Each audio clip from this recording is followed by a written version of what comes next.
Pues muy buenas tardes, molt bona tarda i moltes gràcies per acompanyar-nos. Nosaltres som la Direcció de Serveis de Formació de la Diputació de Barcelona i anem a presentar-vos bàsicament una experiència humil de desenvolupament d'un chatbot virtual que en els seus orígens ens ha donat cobertura a diferents recursos. La nostra experiència i interacció amb la intel·ligència artificial ha partit bàsicament de tres entorns. Diríem que un primer entorn molt centrat en el que és la gestió formativa, en l'atenció al nostre públic, als empleats dels ajuntaments, dels governs locals, i després dues experiències que, bé, hi passaré molt breument, relacionades d'una banda amb els recursos formatius, tots aquells recursos autoformatius que posem a l'abast de tots els empleats públics, i també en la practicitat, en les accions formatives, en els cursos que adrecem al món local. Per contextualitzar una mica el chatbot que anem a presentar, dir que nosaltres tenim un públic potencial que supera els 50.000 empleats públics. El nostre pla de formació s'adhereixen la totalitat d'ajuntaments de la província, més altres governs locals, entitats municipals descentralitzades, consorcis, mancomunitats intermunicipals, etc. I tot això fa que estiguem parlant de més de 330 entitats que veuen de la formació que adrecem al món local. I tot això en un context en el que tant adrecem un pla de formació, un banc d'accions formatives que supera les 1.500 accions formatives adreçades a tots els col·lectius que podem trobar en un ajuntament, com un catàleg de serveis en els que, d'alguna manera, acompanyem, fem assessorament, consultoria, suport tècnic als responsables locals de formació. Tot això fonamentat, basat en un model tècnic suportat per la construcció de més de 100 itineraris formatius que descriuen la formació adreçable a cadascun dels llocs de treball que ens podem trobar en un ajuntament. A nivell tècnic, aquest itinerari es fonamenta en un diccionari de competències clau, que d'alguna manera... no vull tapar, estic tapant una mica. Competències clau que d'alguna manera estan relacionades amb les funcions de tots els llocs de treball. Bé, situats en aquest context, l'any 2019 veiem una mica a partir de les memòries de gestió que anualment anem redactant, que tenim uns punts molt importants d'atenció al públic, més de 7.500 trucades, més de 8.000 correus electrònics, que els nostres gestors de formació, la gent que està atenent al públic, atenent aquests empleats públics, han d'atendre. De l'anàlisi que fem, de les consultes que ens arriben, el que detectem és que la majoria d'elles, a milers, la majoria d'elles vol dir milers, tant de correus electrònics com de trucades telefòniques, no generen cap tipus de valor afegit. Fixeu-vos que la majoria d'aquestes consultes provenen de participants, d'alumnes de les accions formatives, però ens podríem trobar també amb docents, amb promotors de formació, amb els referents del territori, etc. I bona part de les consultes que ens traslladen són les que es veuen en pantalla, des de que no poden accedir a l'entorn virtual d'aprenentatge, a que no saben en quines dates comença el curs al qual estan apuntats, a que no poden accedir a l'aplicació, etc. Quan intentem buscar en el mercat alguna eina que ens doni una cobertura per atendre aquestes consultes sense que consumeixi temps dels gestors als que li suposem unes respostes de valor afegit, fem benchmarking i anem a comparar i anem a parar a experiències reeixides, sobretot del món universitari valencià, en aquest cas, en els quals ens comencen a parlar d'una gestió acadèmica, d'una gestió d'atenció al client basat en chatbots virtuals. Bé, nosaltres el que fem bàsicament és invertir decididament en el nostre primer chatbot virtual el 2020. 2020, la tardor de 2020, som la primera administració catalana que aposta per un chatbot virtual.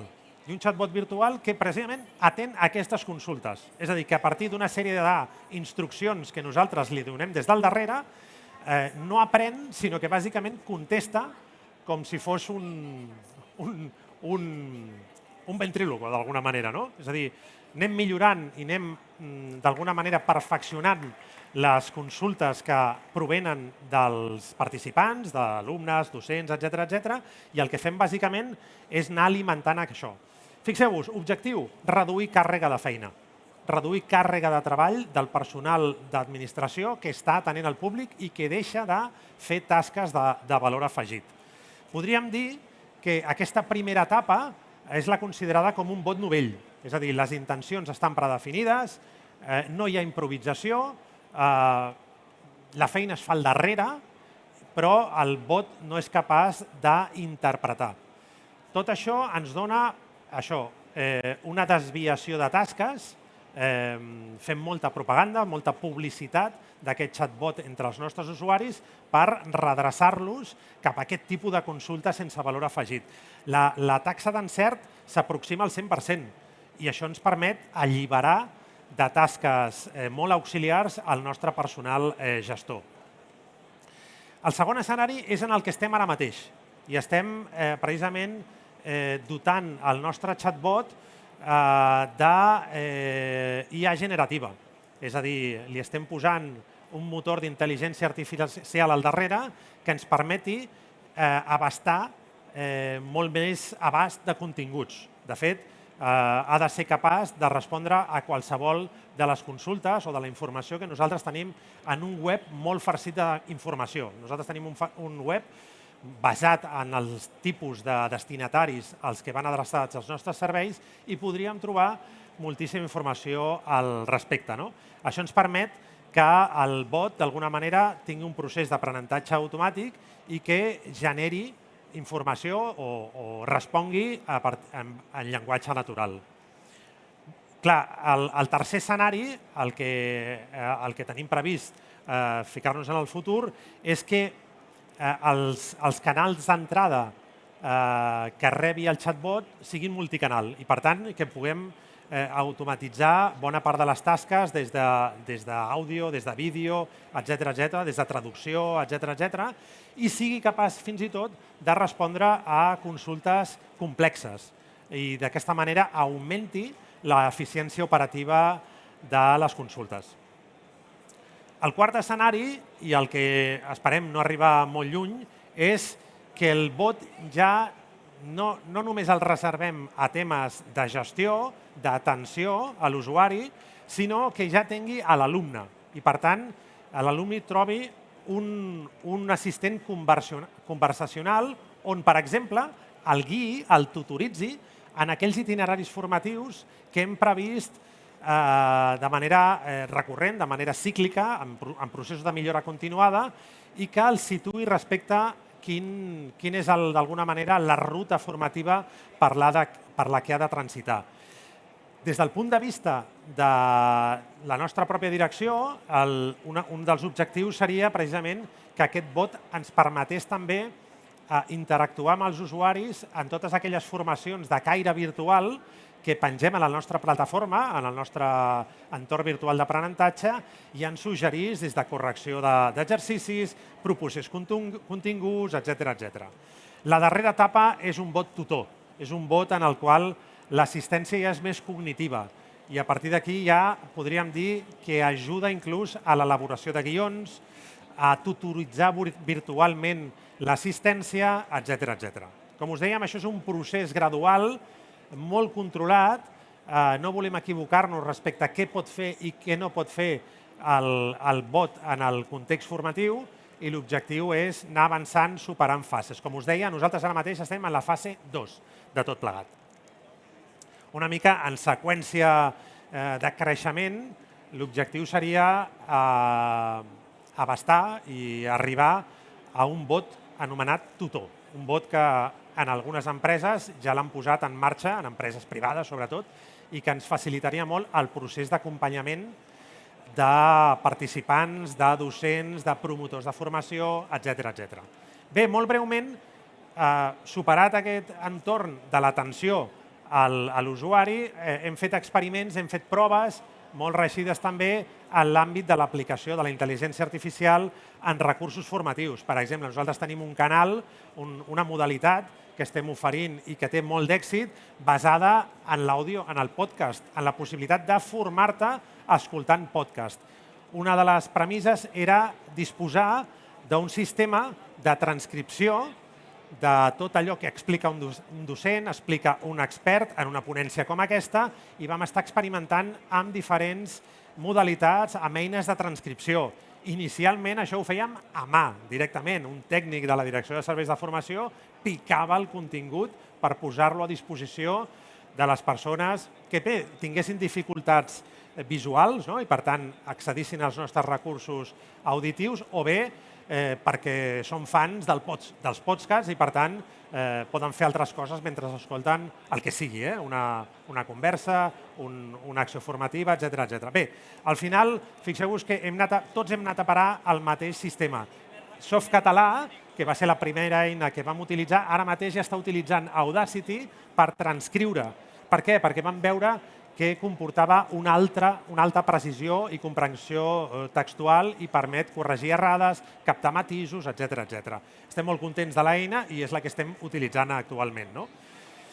I per últim, hem aplicat també intel·ligència artificial en la construcció d'algunes accions formatives.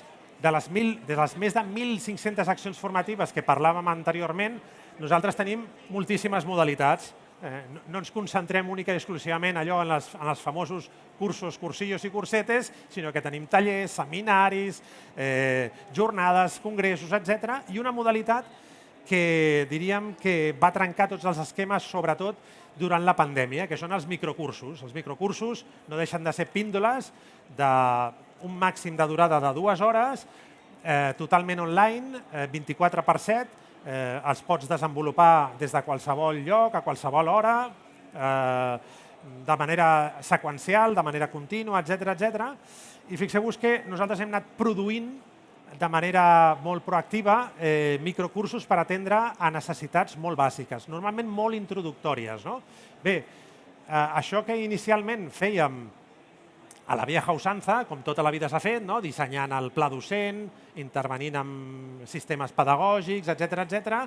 Doncs bé, vam aplicar també sistemes d'intel·ligència artificial. Actualment tenim més de 60 microcursos en diferents especialitats. No us imagineu els clàssics cursos de procediment administratiu perquè no els trobareu. Trobareu microcursos en disciplines molt finalistes, també molt de desenvolupament d'habilitats, i a partir d'aquí vam optar per un motor que ens ha ajudat molt en la construcció, sobretot del disseny. Ens ha ajudat molt a superar aquella fase del paper en blanc, i que és Wizard. Wizard és una tecnologia que, a partir de la interacció de 4 ítems molt bàsics, et dona absolutament o pràcticament tots els continguts d'un pla docent. Pla docent que, evidentment, ha de supervisar un expert. Però fixeu-vos que al final és capaç de traçar-te un índex, és capaç de traçar-te continguts, de regenerar contingut a partir dels prompts que tu li vas donant, incorporar qüestionaris i preguntes d'avaluació, generar imatges, generar vídeos, exportar els cursos a diferents formats, etc. I fins aquí la nostra experiència, explicada molt breument, no en més de 10 minuts, però que fixeu-vos que ha atacat els diferents fronts en els que ens movem normalment. Atenció al client, atenció a l'usuari, generació de recursos autoformatius i generació d'accions formatives. Moltes gràcies i estic a la vostra disposició per qualsevol consulta.